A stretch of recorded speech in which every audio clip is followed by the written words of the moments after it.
in the space, how are you equipping these entrepreneurs with the resources they need and kind of creating a community where they can foster those ideas? Like somebody's like, yeah, that's a great idea. How do you do it kind of situation?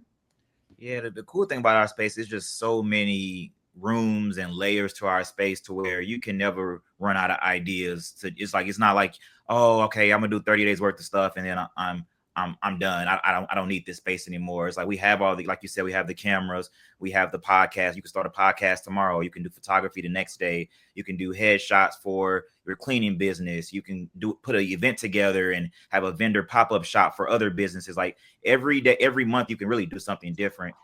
So it's really a space to where, like, when the mind, you should be like, okay, write it down in a journal or write it down in your notes and like, all right, how can I make that happen with this membership or with this space that I have access to? And I think that's the key thing is you have the idea, and it can be as simple as you bringing the idea to one of us, and we tell you based off what you just said, here's what you can use in this space to execute that.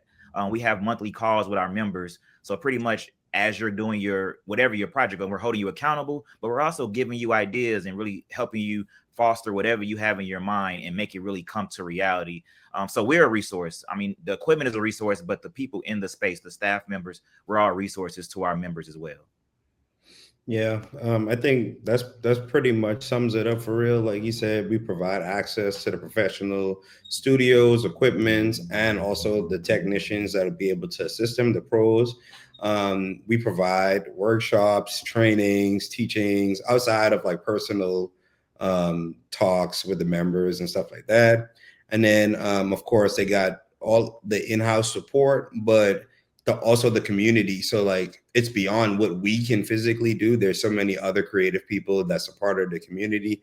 Once they get connected with those other individuals, like one thing we recognize a lot is once they start collaborating with each other, they go outside of the space. They go and they start going to other places, and you start seeing photos of them online together, and you're like, yo, when did these people start hanging out together? And or you'll just run into them in public and they'll be like, what y'all doing out together? And that has been like one of the strongest like connections that the space has been able to build between like creatives.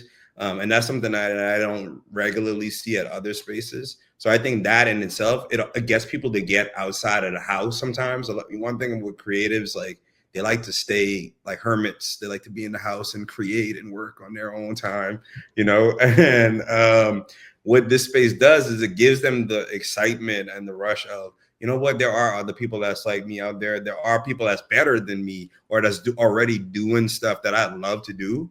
And I can get connected with them and kind of jump on that bandwagon or at least get some information on how to start doing that type of stuff. So I think even bigger than just like the physical space, the resources that we have here, the community is a huge part of what makes this space work.